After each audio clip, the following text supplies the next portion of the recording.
d'amour. Si les hommes, les fruits et les légumes vivent depuis toujours une délicieuse histoire d'amour, c'est parce qu'ils se ressemblent, bien sûr, et beaucoup plus qu'on ne le croit. D'abord, ils sont tous les trois composés des mêmes ingrédients de base. Beaucoup d'eau et un cocktail subtil de matière vivante, avec des mélanges variables, selon qu'on est une jeune fille de bonne famille, un bouquet d'estragon ou une petite fraise des bois. Coucou! Et sous le microscope, c'est encore plus flagrant. Du carbone, de l'oxygène, de l'hydrogène, de l'azote, d'astucieux atomes qui s'organisent entre eux pour nous insuffler la vie. Qu'on soit né dans le potager ou dans la rue, qu'on descende d'un châtaignier du Bengale ou d'une lignée royale, on est tous fabriqués dans la même marmite organique. Pas la peine de faire les malins, nous, les humains. Au bout du compte, on finira tous en festin pour les milliards de bestioles chargées du grand recyclage. Alors, tant qu'on est vivant, entre les hommes et le monde végétal, on a forcément des choses à se dire, des confidences à se faire. Entre la poire et le fromage, tant de bons moments à partager. Mon cœur bat la chamade pour ces tendres et ravissantes salades. Ma vie pour une amande, pour une courgette, pour un abricot. C'est beau. À table, on se tutoie, on se grignote, on se bécote. On s'aime, quoi. Les fruits et les légumes sont de vrais et fidèles amis. Aimons-les. Témoignons-leur toute notre affection, notre goût pour leur goût, notre tendresse pour leur tendresse, nos petites faims pour leur parfum. Alors, salivez gaiement, gourmands, gourmets et gourmettes, saperlipopette. Aujourd'hui, le bon rythme. Les poules ont besoin de beaucoup d'énergie. Elles doivent picorer toute la sainte journée pour maintenir la chaleur de leur corps à un niveau élevé. Si elle pouvait attraper le diable par la queue, elle l'avalerait tout cru. À l'opposé, un serpent qui engloutit une proie est repu pour plusieurs jours. Quant aux ours et aux marmottes, ils font des réserves avant de sombrer dans un long sommeil d'hiver. Pour nous, les humains, c'est différent. Nous ne sommes ni des mouettes, ni des serpents à sonnette. Et notre organisme n'est pas fait pour hiberner, même si certains d'entre nous sont un peu des ours. Il y en a qui veulent dormir, là. Oh, bien sage, le grizzly. Mais revenons à nos moutons. Toi comme moi, nous n'avons pas besoin de grignoter toute la journée pour combler notre faim. Il y a un temps pour manger, il y a un temps pour digérer et il y a aussi un temps de repos pour l'estomac. Le solliciter sans arrêt, ça lui mène la vie dure. Quand tu passes devant une boutique qui exhale des parfums de croissants chauds, quelque chose se passe en toi. Tu peux te dire « Tiens, j'ai faim ». Attention, cette odeur est trompeuse. Elle déclenche une envie de boulotter comme ça, mais pour rien. Manger en dehors des repas, même des bons becs, ou mâchouiller des chewing-gums mais automatiquement en route, tout le système de digestion. Un grand branle-bas de combat pour pas grand-chose. En revanche, lorsque l'heure du repas arrive, que les arômes de cuisine viennent chatouiller ton nez, ton palais se réveille, les papilles se mettent en ordre de marche, et comme tu as l'estomac vide, c'est un vrai bonheur de le remplir avec des bonnes choses. Et l'estomac, lui, il se dit « Je suis bien reposé, en pleine forme. Alors en avant pour une bonne petite dînette, saperlipopette !» Aujourd'hui, la bonne sous-soupe. Les sorcières ont une drôle de façon de préparer la soupe. À vrai dire, elles mettent n'importe quoi dans leur marmite, ou plutôt tout ce qui leur passe par la cervelle. Bave de crapaud, venin de vipère, cornes de limaces, elles ont beau touiller leur tambouille, ajouter des poils de menton et des crottes de gargouille dans la soupière, elles ne font jamais que des soupes de sorcières.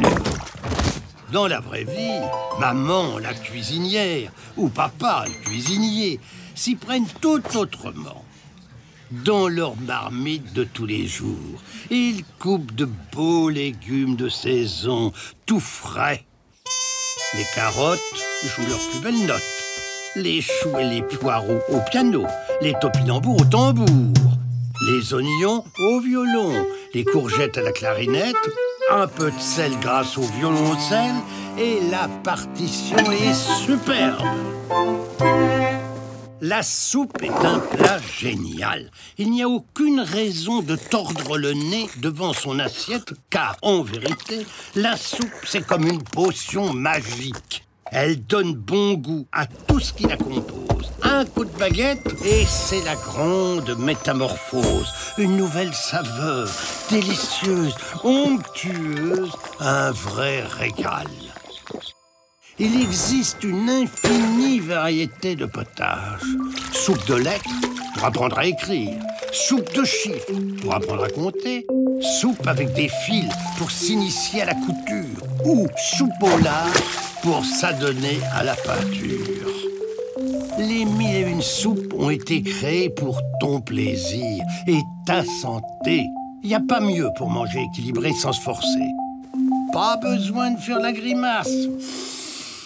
Pour la soupe, il y a toujours une petite place.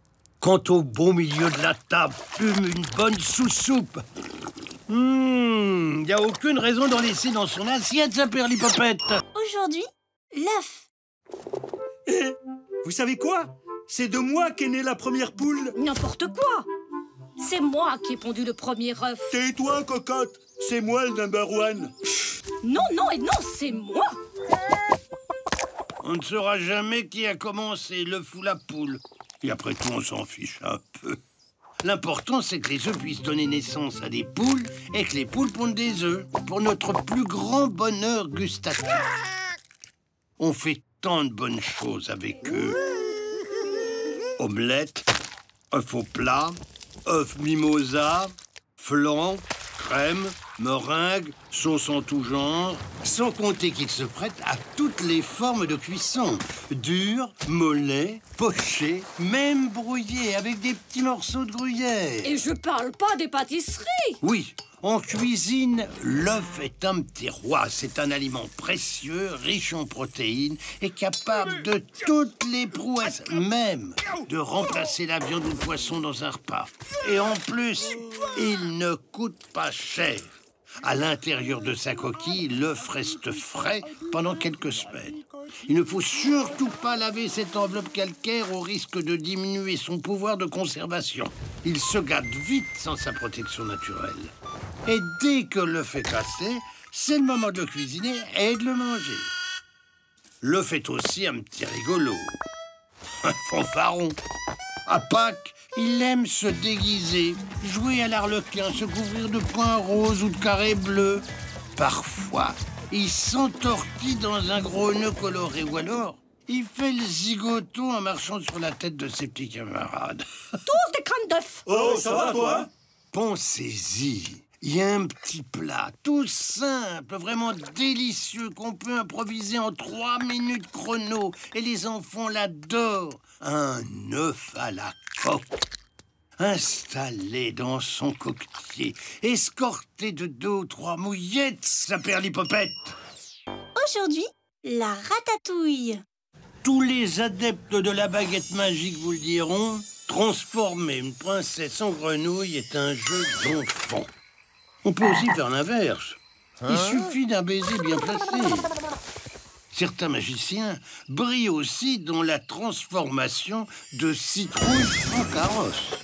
Quand on a commencé, on ne peut plus s'arrêter. Courgettes en girouette, poireaux en bourreau, chou-fleur en coiffeur, épinards en Saint-Bernard, pastèques en beefsteak, rhubarbe en femme à barbe.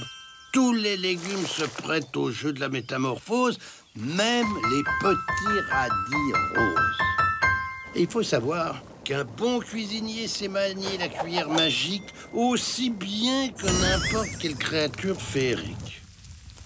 Tiens, voici un assortiment de produits du soleil. Tomates, aubergines, courgettes, huile d'olive, ail, basilic, de toute première fraîcheur. En un tour de main. Et quelques formules magiques du genre « à feu doux, tout est plus doux » ou encore « revenir séparément chaque ingrédient tu feras », toutes ces bonnes choses peuvent se transformer par miracle culinaire en une sublime tambouille. C'est pas du rata, c'est pas de l'embrouille, c'est de la ratatouille. En fait, ce plat de magicien est à la portée de chacun d'entre nous. Il y a 1000 façons de préparer une ratatouille. N'aie pas peur de la réinventer, d'ajouter une touche personnelle. Quand on cuisine avec le cœur, il n'y a rien de meilleur. On touche tous les gourmands, même les enfants. Et puis, la ratatouille est un plat qui nous ressemble. Elle est à l'image de notre société et de sa diversité colorée.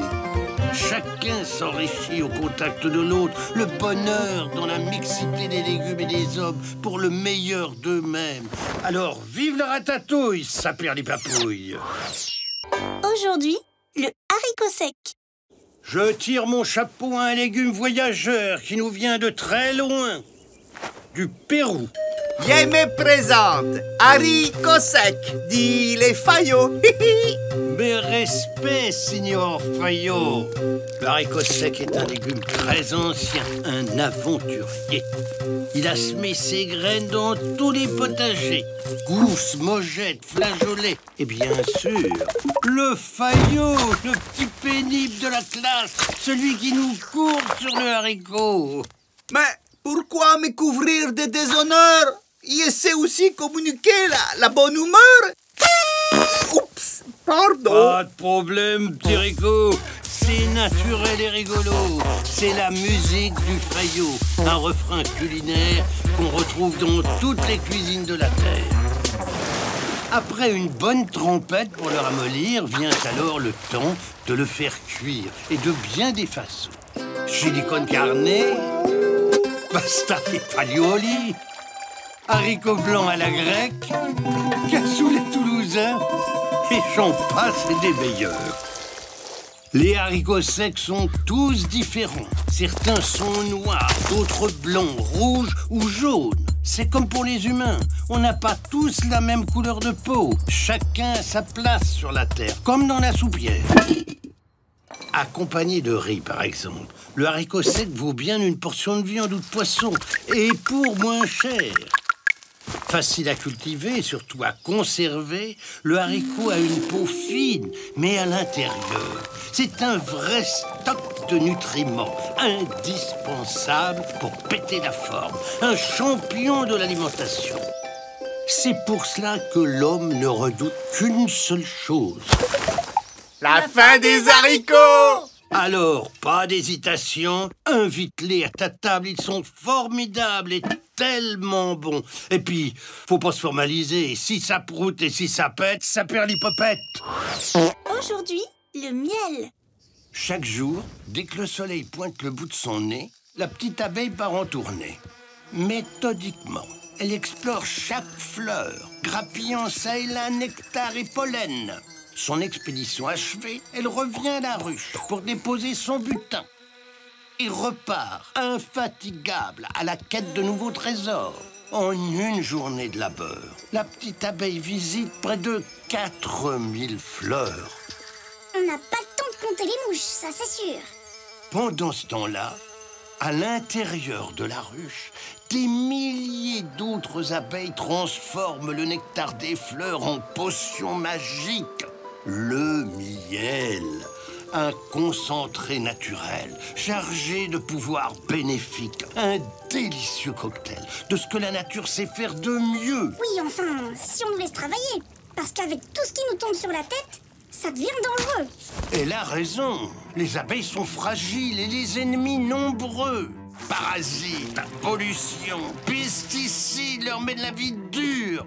Beaucoup y laissent leur peau.